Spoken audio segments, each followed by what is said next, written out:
बिस्मिल्लाहिर्रहमानिर्रहीम। मेरे दोस्तों, आज हम बात करेंगे कि हज़रत मरियम अलैहिस्सलाम की विलादत मुबारका कैसे हुई। मेरे दोस्तों, हज़रत मरियम अलैहिस्सलाम दाऊद अलैहिस्सलाम की औलाद में से हैं। उनके वालिद हज़रत इमरान अपने दौर में बनी इसराइल के मुअज़्ज़ज़ इमाम थे और उनकी वालदा हन्ना एक नेक परहेज़गार आबदा और ज़ाहिदा खातून थी और हज़रत मरियम अलैहिस्सलाम की वालदा की औलाद नहीं थी, तो उन्होंने अल्लाह के नाम पर यह नज़र मानी कि अगर उनके यहाँ कोई औलाद हुई तो वो उसे बैतुल मुक़द्दस की खिदमत के लिए वक्फ़ कर देंगी। जब हज़रत मरियम अलैहिस्सलाम की विलादत हुई तो उनकी वालदा ने उनका नाम मरियम रखा। बहुत से मुफस्सिरीन बयान करते हैं कि जब हज़रत मरियम अलैहिस्सलाम की वालदा उनके पैदाइश के बाद कपड़े में लपेट कर मस्जिद में लेकर गई और उन्हें मस्जिद के खुदामों के हवाले किया तो उनका आपस में इस बात पर झगड़ा हो गया कि कौन उसकी कफ़ालत करेगा। उस ज़माने में हज़रत ज़करिया अलैहिस्सलाम नबी थे। उन्होंने फरमाया कि मैं इसकी कफ़ालत करूँगा और यूँ अल्लाह ताला ने हज़रत ज़करिया अलैहिस्सलाम को मरियम अलैहिस्सलाम का निगरां मुक़र्रर कर दिया, क्योंकि हज़रत ज़करिया अलैहिस्सलाम रिश्ते में खालू थे। कुरान मजीद में हज़रत मरियम अलैहिस्सलाम के हवाले से सूरह आल इमरान में इरशाद हुआ है, जब भी ज़करिया अलैहिस्सलाम कमरे में उसके पास जाते तो उसके पास रोज़ी पाते। कहा, ए मरियम, ये तेरे लिए कहाँ से आया? कहा, वो अल्लाह की तरफ से है। यकीनन अल्लाह जिसको चाहता है बगैर हिसाब के रिस्क देता है। मुफस्सिरीन के मुताबिक ज़करिया अलैहिस्सलाम ने मरियम के लिए मस्जिद में एक मुनासिब जगह मखसूस कर दी थी, बस वो वहाँ अल्लाह ताला की इबादत करती और अपनी ज़िम्मेदारियों के मुताबिक बैतुल मुक़द्दस की खिदमत पर मामूर रहती।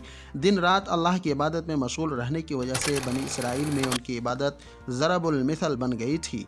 सूरह आराफ के मुताबिक फ़रिश्तों ने मरियम अलैहिस्सलाम को उस ज़माने की औरतों पर मुंतखब कर लिया था, इस तरह के बग़ैर बाप के बच्चा पैदा करने के लिए मुंतखब किया और उससे खुशखबरी दी कि वह बच्चा शराफत वाला नबी होगा, वो लोगों से गहवारे में कलाम करेगा और अपनी कौम को एक अल्लाह की इबादत की तरफ बुलाएगा। अल्लाह तबारक व तआला सूरह अंबिया में हज़रत मरियम के यहाँ हज़रत ईसा अलैहिस्सलाम की पैदाइश के हवाले से फरमा रहे हैं, और वो पाक दामन बीवी जिसने अपनी इस्मत की हिफाजत की, हमने उसमें अपनी रूह फूंक दी और ख़ुद उसको और उसके लड़के को तमाम जहानों के लिए निशानी बना दिया।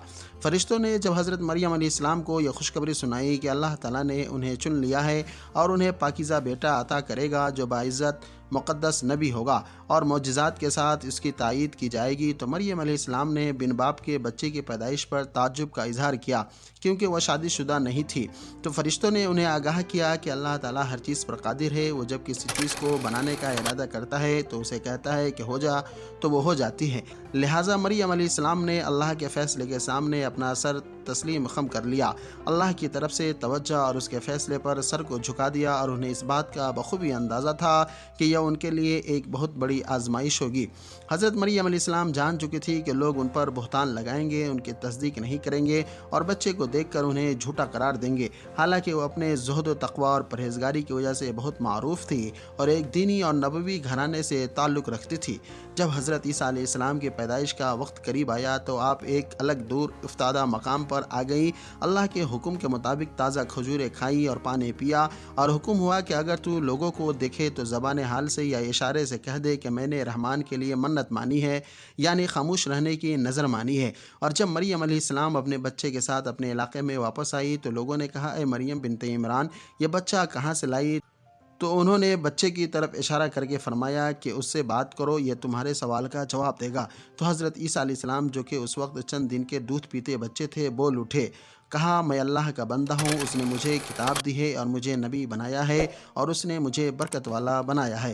मेरे दोस्तों, ये वो चंद बातें थी हज़रत मरियम अलैहिस्सलाम के मुतालिक जो हमने आपके सामने बयां कर दी। अगर आपको पसंद आए तो लाइक, शेयर, सब्सक्राइब करते हुए अपने दोस्तों में भी शेयर करिए। खुदा हाफिज़।